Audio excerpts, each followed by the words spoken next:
और इस सब के बीच जयंत चौधरी का बयान सामने आया है। उन्होंने कहा है कि नीतीश जी कहीं नहीं जाने वाले, वह एनडीए के ही साथ हैं, वह अनुभवी नेता हैं, ऐसा कहा है जयंत चौधरी ने। उनकी तरफ से बयान दिया गया कि पहले वह इंडी गठबंधन छोड़कर एनडीए आए, उन्हें प्रेरणा लेकर मैं इंडी छोड़कर एनडीए में आया हूँ, यह जयंत चौधरी की तरफ से कहा गया। उन्होंने कहा है कि नीतीश जो हैं वो अनुभवी नेता हैं और उन्हीं के नक्शे कदम पर चलते हुए मैं इंडी गठबंधन को छोड़कर एनडीए में शामिल हुआ था। और उन्होंने दावा किया है जयंत चौधरी ने कि वो एनडीए को छोड़कर कहीं नहीं जाने वाले हैं, वो एनडीए में ही रहेंगे, ऐसा जयंत चौधरी ने कहा है।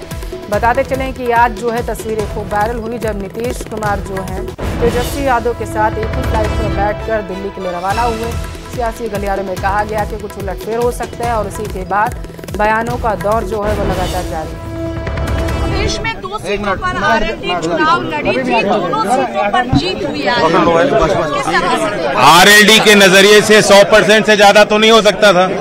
बेहतरीन प्रदर्शन किया है, मैं बधाई देता हूं एनडीए के सभी नवनिर्वाचित सांसदों को, देश भर के लोकसभा के जो सांसद हैं और चुनाव जो उम्मीदवार लड़े हैं, जो कार्यकर्ता अपने अपने उम्मीदवारों के लिए लगे हैं, उन सबको बधाई देता हूं। एनडीए की तीसरी बार एक मैंडेट एनडीए को मिला है। प्रधानमंत्री को अब मैं बधाई देता हूं और यहां से आज अपने कार्यकर्ताओं से बातचीत करने के बाद मैं एनडीए के बैठक में भी जा रहा हूं। सर, एनडीए को नुकसान उत्तर प्रदेश में हुआ है 2019 को लेकर 14 को लेकर। देखिए, राजनीति में उतार चढ़ाव होता है, जनता का मैंडेट है, सर आंखों पे है, इससे सीखने का मौका मिलेगा और काम करेंगे। मैं अश्योर करता हूं देश को कि जो देश के इकोनॉमिक रिफॉर्म्स हैं, जिसका लाभ सीधा देश के सबसे गरीब और वंचित समाज को मिल रहा है, वो आगे कंटिन्यू करें। रालोद के साथ गठबंधन में भी सहारनपुर और मुरादाबाद मंडल ऐसा रहा जहां बीजेपी एक भी सीट नहीं जीती। नहीं, आप अपनी इन्फॉर्मेशन पुख्ता करो। एक अखबार ने छापा है, गलत छापा है। बिजनौर उसी मंडल में है जो हम जीते हैं, अमरोहा उसी मंडल में है। लेकिन सर, पहले क्लीन स्वीप का एक उम्मीद था। रालोद जिस तरीके से आई थी, एक गढ़ कहा जाता है पश्चिम यूपी रालोद, तो उस तरीके के नतीजे क्यों नहीं मिले? कॉन्फिडेंट लग रहे हैं इस वक्त, बिकॉज इंडिया गठबंधन अपनी स्ट्रैटेजी बना रही है। पता चल रहा है नीतीश कुमार और तेजस्वी एक साथ एक प्लेन में सीटों में। मुझे बात बताइए, विधानसभा के सदन में भी तो एक ही उस पर बैठते हैं सब लोग, इनका बातों का कोई अर्थ नहीं होता। नीतीश जी गंभीर राजनीतिक नेता हैं, देश को दिशा देने वाले नेता हैं और नीतीश जी ने जब फैसला लिया इंडिया को छोड़ने का, उनके फैसले से ही प्रेरित होके लोकदल अगली पार्टी थी जिसने इंडिया को छोड़ के एनडीए का साथ आए हम।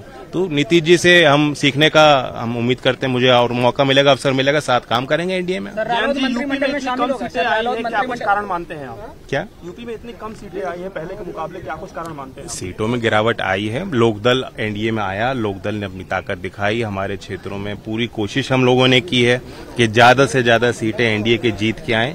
अब ये विश्लेषण करेंगे, कार्यकर्ताओं से पूछेंगे क्या कारण रहे। 7 खासदार आहेत, सत्ता स्थापनेत तुमची मोदींकडून काय अपेक्षा असेल? आता अपेक्षा घेऊन मी आलेलो नाही, मागण्यासाठी काय आलो नाही, मी देण्यासाठी आलेलो आहे, त्यांना समर्थन देण्यासाठी, पाठिंबा देण्यासाठी आलेलो आहे। बाकी विषय जे आहेत ते नंतर होतीलच, परंतु आज मी काही मागण्यासाठी नाही, त्या मोदीजींना पाठिंबा देण्यासाठी, समर्थन देण्यासाठी। सर, आज आप आपका दावा करणार आहेत का?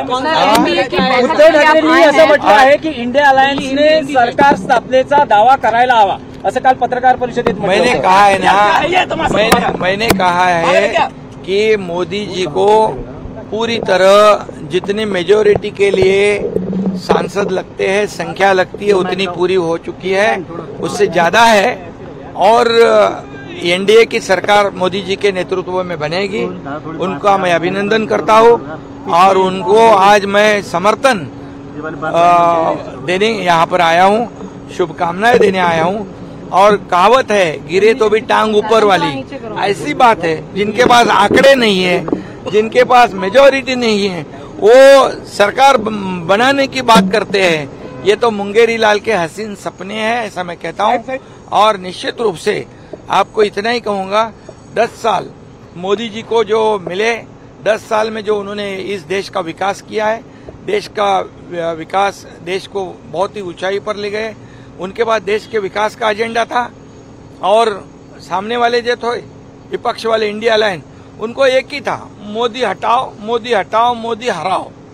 ये ऐसे जो पीड़ित लोग थे, वो लोगों को, जो कई लोग कहते थे कि मोदी जी को तड़ी पार करो, तो तड़ीपार इस देश की जनता ने उनको किया है, सत्ता से रोककर जो बोलने वाले हैं उनको ही तड़ीपार कर दिया, उनकी जगह उनको दिखा दी है। सीएम साहेब महाराष्ट्राचे निकाल आले, देवेंद्र फडणवीस यांनी राजीनामा देण्याची तयारी आहे। महाराष्ट्राचे निकाल आले, महायुती साहेब उपमुख्यमंत्री या ठिकाणी खासदारांच्या महाविकास आघाडीपेक्षा अवश्य त्यामध्ये संविधान बदलणार अशा प्रकारचा अपप्रचार करून लोकांची दिशाभूल करून या ठिकाणी मतं मिळालेली आहेत।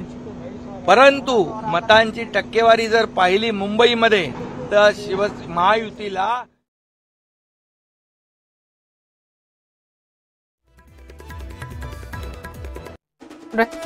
तौर पर उन्होंने कहा कि एनडीए जो है वो सरकार बनाने जा रही है। एनडीए अलायंस की तरफ से जो वादे किए गए हैं, उन्होंने कहा जो दावे किए जा रहे हैं वो पूरी तरीके से निरर्थक हैं, क्योंकि एकनाथ शिंदे की तरफ से दावा किया गया है कि उनके पास बहुमत जो है वो नहीं है और जो सरकार बनाने का दावा कर रहे हैं वो पूरी तरीके से निरर्थक है, निराधार है। और इस सब के बीच बड़ी खबर ये भी कि आज शाम 4 बजे एक महत्वपूर्ण बैठक जो है एनडीए की जाएगी। और खबरें